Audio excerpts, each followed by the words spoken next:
So, Mr. Ambassador, before going to your president's visit in Cyprus, I would like to ask some questions concerning energy and EastMed.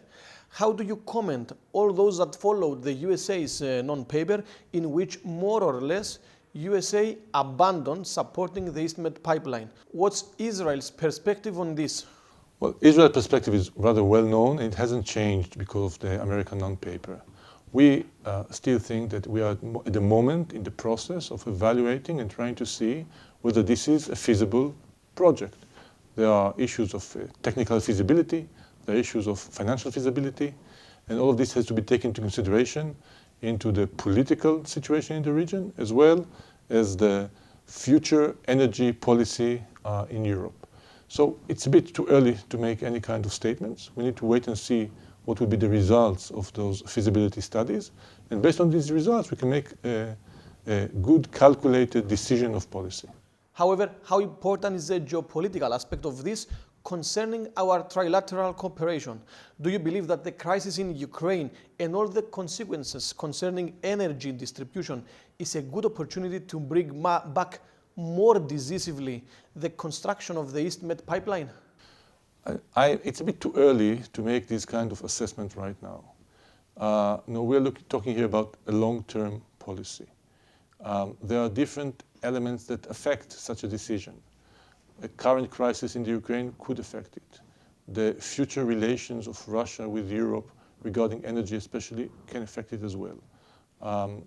The whole idea is to try to find a way that will bring us eventually to minimize our carbon footprint and to bring down as much as possible our dependency on fossil fuels.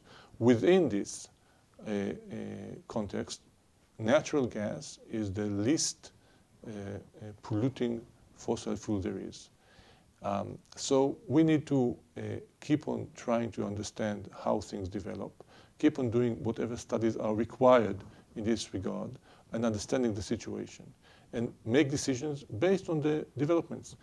It's simply premature to try to make any real solid assessment right now as to what things would look like 1 year, 2 years from now. There are developments going on in the region within the trilateral relation of Israel, Cyprus, and Greece, but also regarding Turkey and Turkey's policy in the region that we need to better understand and learn in order to make good decisions. What's going on with Aphrodite Hishai gas field? The deadline, as far as we know, is in a couple of days. Are we going to an international arbitration or to a second round of negotiations between the two states?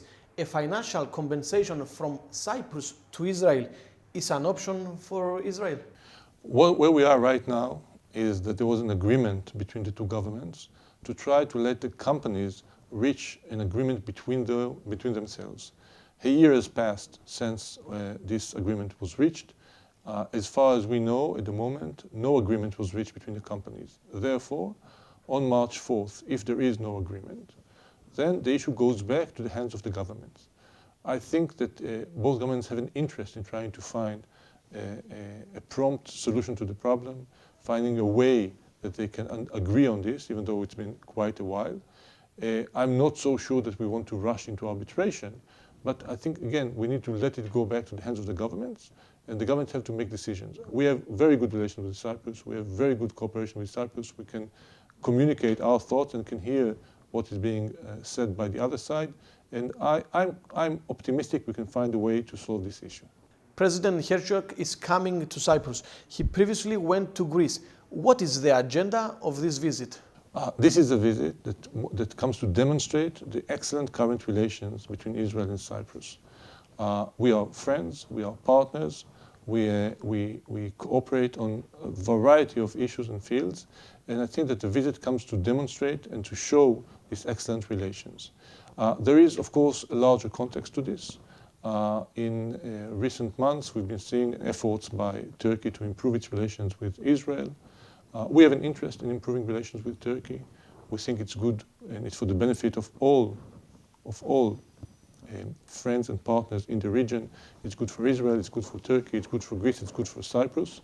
I think that also in the Cypriot leadership there is understanding of the benefits of such improvement. At the same time, we are doing it very cautiously. we have our eyes wide open, and it's very important for us throughout this process to be able to communicate and to share with our Cypriot friends what is on the agenda, what are we trying to promote, and make it as bluntly clear as possible that no improvement of relations with Turkey would be at the expense of the excellent relations with our very good friends in Cyprus. And this visit here comes to demonstrate this.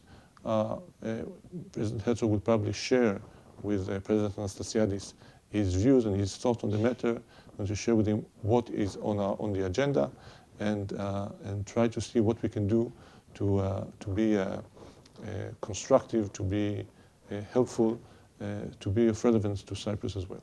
After leaving Cyprus, President Herzog is going to Turkey. Let us be more specific. What are the Israel's aspirations on this visit? President Erdogan says clearly that he wants a pipeline from Israel to Turkey. Is this something that Israel is thinking about? Is it an option for Israel? This is way premature to discuss the issue of a pipeline between Israel and Turkey. I know that President Erdogan made statements on this regard, but there are no statements on this on the Israeli side. And as far as I know, there is no negotiation on this matter. I think it's very early. There are plenty of issues we need to discuss with Turkey. There are different aspects of Turkish policy that we would like to see change. And I think that they have some ideas about what they want to see from Israel. We are in a very preliminary stage yet. There are discussions going on between the two countries. There was recently a visit by senior officials from Turkey in Israel, and we are trying to see if we can pave a road into the future that would enable us to have better relations. Energy would probably be a part of the discussion, but not yet. It's not yet the situation. It's premature. And again, whatever we would decide to do in the future will be in cooperation and coordination with our friends in the region.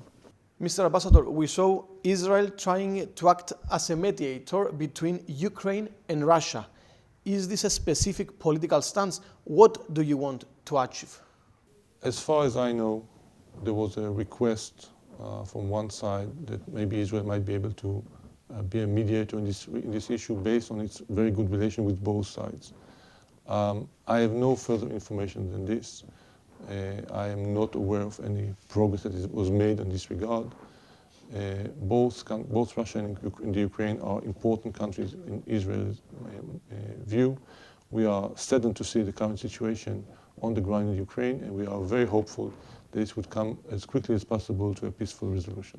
Mr. Ambassador, let us go back to Cyprus and the occupied areas. Many Israeli people are buying land in the occupied areas. This is what Turkish and Turkish Cypriot media says from time to time. What do you know? No, I have no information on this matter. This does not go through our embassy.